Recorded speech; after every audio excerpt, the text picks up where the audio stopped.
के कर डोलिया आवे सझिया बिहानमा हो के कर डोलिया न आवे ठीक दुपहरिया के कर डोलिया न दुर्गा माई के डोलिया आवे सझवा बिहानमा हो ठीक दुपहरिया बेरवाना आवे शीतला माई के डोलिया दुपहरिया बेरवाना काऊ खियाइबो माई के सझिया बिहानमा हो कि काई खियाइबो ना माई के ठीक दुपहरिया कि काई खियाइबो ना माई के ठीक दुपहरिया कि काई खियाइबो ना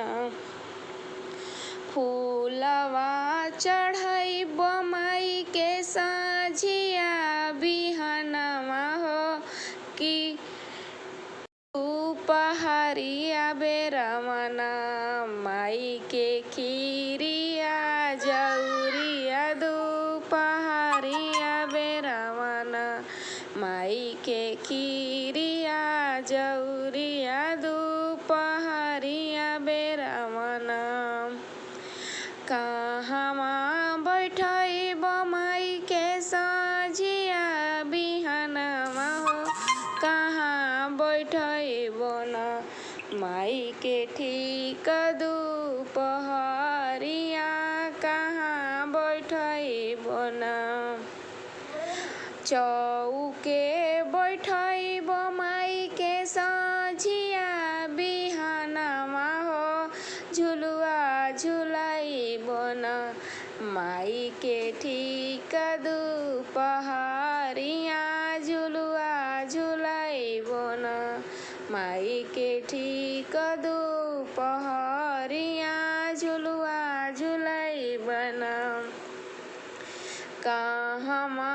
घुमाइबो माई के सझिया बिहानमा हो कहाँ घुमाइबो ना माई के ठीक दुपहरिया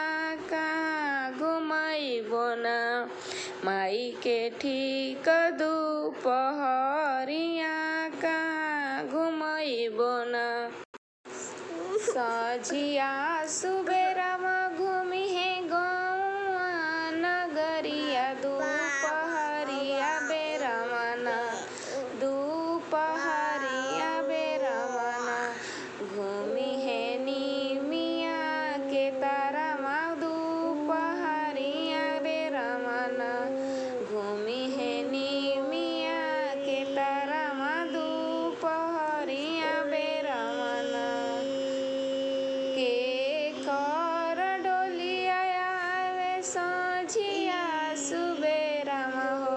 के कर डोलिया ना आवे ठीक दुपहरिया के कर डोलिया ना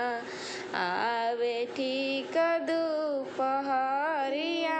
के कर डोलिया ना दुर्गा माई के डोलिया आवे सझिया बिहानमा हो शीतल माई के ना आवे ठीक दुपहरिया शीतल माई। इस माता रानी की छोटी सी गीत आप लोग को कैसे लगी प्लीज़ कमेंट में बताइए। चैनल पे नए हैं तो सब्सक्राइब कर लीजिए और माता का प्यारा प्यारा गीत आप लोग को कैसा लगा कमेंट में ज़रूर बताइए और कि ताकि मैं ऐसे ऐसे वीडियो आप लोग के लिए लेकर आती रहूँगी। फिर मिलेंगे नेक्स्ट वीडियो में, तब तक के लिए बाय बाय। और कमेंट बॉक्स में जय माता दी ज़रूर लिखें।